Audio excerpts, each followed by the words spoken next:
hello everyone दर्शक बंधु प्रति तहसील ऑफिस रे आसीगला नियुक्ति एई जॉब रे अप्लाई करबा को हेले आपण मानको कोनोसी एग्जाम देबा को होबनै और कोनोसी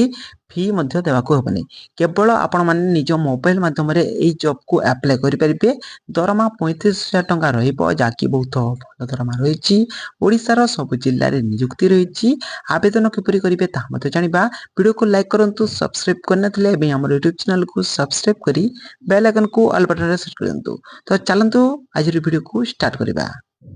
एथिरे क्यों माने अप्लाई करि परिबे ना ऑल ओडिसा कैंडिडेट एथिरे ओडिसा रो समस्त अप्लाई करि परिबे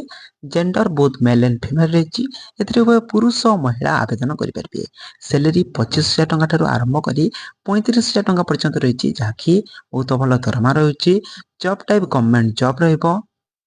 नेक्स्ट रहिछि पोस्ट नेम एथिरे आपण माने कोऑर्डिनेटर और एमएस असिस्टेंट पोस्ट रे ए दुईटी पोस्ट रे आपण माने अप्लाई करि परिबे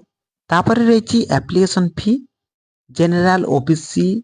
एससी एसटी समस्त पिला माने एठारे फ्री रे अप्लाई करि परिबे कोनोसी प्रकार एप्लीकेशन फी लागिबो नै नेक्स्ट रहिछि एज लिमिट जति आपण मानको मिनिमम 21 वर्ष और मैक्सिमम 45 वर्ष होछि ताले आपण माने एई जॉब रे अप्लाई करि परिबे ओबीसी मानको पई 3 वर्ष एक्स्ट्रा एससी एसटी मानको पई 5 वर्ष एक्स्ट्रा पीडब्ल्यूडी मानको पई 10 वर्ष एक्स्ट्रा रहिछि सैलरी जति हम देखिबा कोऑर्डिनेटर जो मैंने अप्लाई कर सैलरी 35,000 टंका पर मंथ रहिबो एमएस असिस्टेंट रे जो मैंने अप्लाई करिवे समान सैलरी रहिछि 25,000 टंका पर मंथ नेक्स्ट रहिछि सिलेक्शन प्रोसेस एतरे मार्क बेसिस रहिछि जेपर कि म तुमको वीडियो आरंभ रे कहितली कि कोनस पर एग्जाम होबने नो एग्जाम केवल आपण मानको मार्क अनुसार आपण माने सिलेक्शन होई परिबे तापरे आपण मानको गोटे इंटरव्यू देबाको पड़िबो जति आपण माने इंटरव्यू रे सिलेक्शन होछन ताले आपण माने ए जॉब पाई परिबे नेक्स्ट आपण मानको डॉक्यूमेंट वेरिफिकेशन रे आपण माने एठारे सिलेक्शन होई परिबे एप्लीकेशन मोड उभय ऑनलाइन और ऑफलाइन रहिछि यदि आपण माने ऑफलाइन रे अप्लाई करबा पय चाहउछंती तो स्पीड पोस्ट रे आपण माने अप्लाई करि परिबे स्टार्टिंग डेट ऑलरेडी स्टार्टेड होई सरिछि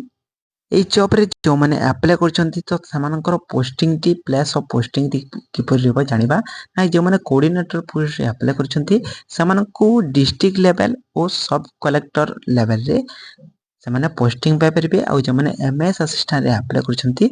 समाने सब कलेक्टर लेवल आ तहसील लेवल रे पोस्टिंग टी पाई परिबे जति आपण मानकु यार नोटिफिकेशन पीडीएफ पाइबा पय चाहउछंती तो आपण माने ओडिसा गवर्नमेंट जॉब रो ऑफिशियल वेबसाइट रे यार नोटिफिकेशन पीडीएफ पाई परिबे आ ए जॉब रो जति किछि भी डाउट रहछि ताले आपण माने कमेंट्स रे जणिबे या पर म तुमको रिप्लाई